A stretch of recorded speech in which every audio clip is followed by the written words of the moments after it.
મોરબીના ધારાસભ્ય કાંતિ અમૃતિયા અને વિસાવદરના ધારાસભ્ય ગોપાલ ઇટાલિયા વચ્ચે અત્યારે હાલ જોરદાર ચડસાચડસી ચાલી રહી છે, પરંતુ ક્યાંક ઘણા બધા લોકોએ એવું પણ કહ્યું કે જો તમારે ચેલેન્જ કરવી હોય તો પછી પ્રજાના જે પ્રાણ પ્રશ્નો છે, એ લોકોની જે સમસ્યા છે તેના ઉપર ચેલેન્જ કરવામાં આવે તો વધારે સારું રહેશે। ત્યારે મોરબીમાં પણ સ્થાનિક લોકોનો રોષ છે, તેના વિશે આપણે અત્યાર સુધી વાતચીત કરતા આવ્યા છે, પરંતુ વધુ એક મહિલાનું એક એવું નિવેદન સામે આવ્યું છે કે અમારે ભજીયા નથી ખાવા, અમારે લોકોને રોડ રસ્તા જોઈએ છે। જે સમયે મત માંગવાના હોય છે એ સમયે નેતા આવી જાય છે, પરંતુ એ બાદ તેમના મત વિસ્તારમાં શું પરિસ્થિતિ હોય છે તેની કોઈ જ નોંધ લેવા નથી આવતું। નમસ્કાર, તમે જોઈ રહ્યા છો નિર્ભય ન્યૂઝ અને હું છું હંસિની। મોરબીમાં અત્યારે હાલ એક તરફ રાજકારણ ગરમાયું છે। વિસાવદરના ધારાસભ્ય અને જે પ્રમાણે મેં વાત કરી મોરબીના ધારાસભ્ય કાંતિ અમૃતિયા વચ્ચે અત્યારે હાલ જોરદાર ચડસાચડસી ચાલી રહી છે।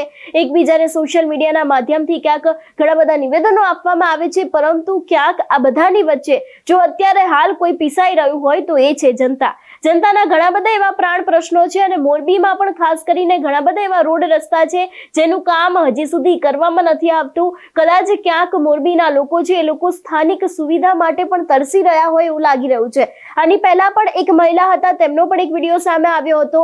એમને પણ કહ્યું હતું કે અમારે લોકોને કોઈ ભજીયા નથી ખાવા, અમારે ફક્ત ને ફક્ત સારા રોડ રસ્તા જોઈએ છે। ત્યારે વધુ એક મહિલાનું આવું જ એક નિવેદન સામે આવ્યું છે કે જે સમયે મત લેવાના હોય છે એ સમયે દરેક નેતાઓ અહીંયા આવી જતા હોય છે, મત માંગી જતા હોય છે, અમે લોકો એમને ચૂંટીને જીતાડી દેતા હોય છે, પરંતુ એ બાદ અહીંયાની પરિસ્થિતિ શું થતી હોય છે, રોડ રસ્તાના કામો થાય છે કે કેમ, તેમની પ્રજાને સુવિધા મળે છે કે કેમ, એ વાતનું કોઈ જ ધ્યાન રાખતું નથી। એટલે કે ક્યાંક અત્યારે હાલ મોરબીની અંદર ભારતીય જનતા પાર્ટીને લઈને અને ખાસ કરીને કાંતિ અમૃતિયાને લઈને પણ ક્યાંક લોકોની અંદર રોષ જોવા મળી રહ્યો છે। સૌથી પહેલા તો આ મહિલાને સાંભળી કે તેમને વધુમાં શું કહ્યું હતું। રામ સેતુ સોસાયટી ને અસ્મિતા પંચાસરા જ્યારે મત લેવો હોય ત્યારે બધા ઉમેદવારો કાર્યાલયમાં ભજીયા ખવડાવે, સોસાયટીમાં ભજીયા ખવડાવે, ઓલું ખવડાવે। અત્યારે બહેનો આંદોલન કરીને ઊભા છે તો પાણી પીવડાવાય કોઈ નથી આવતું। રસ્તાનું કંઈક કરો ત્યાં સુધી અમે રોડ ઉપર જ ઊભા રહેવાના છીએ। જ્યારે કામ ચાલુ થશે ત્યારે અમે ઘરે જાશું।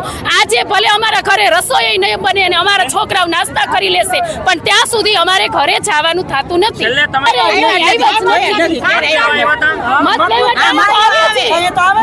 મારું નામ ધરતીબેન વિરમગામા છે અને આ રોડ બનાવ્યો હતો જેથી એક જ મહિનો ચાલ્યો છે, તરત જ ખાડા થઈ ગયા છે। છોકરાને લઈને નીકળવું હોય કેવી રીતના લઈને નીકળવું? છોકરા 2 વખત પડી ગયા, છોકરાનો હાથ ભાંગી ગયો હતો, એક છોકરાને મોઢામાં લઈ ગયું। શું તમે દેવા આવશો? બધું તમે કામ કરાવવા આવશો? અમારા છોકરાને એકલા હાથે હાથ હચવવા છે।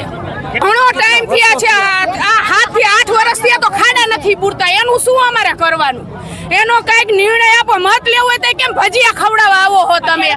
અમારે ભજીયા નથી ખાવા, ઈ ભજીયાનો રોડ થઈ જશે। અમારે રોડ કરવા, અમારે ભજીયા નથી ખાવા કે એનું કોઈ વસ્તુ નથી જોતી મારે।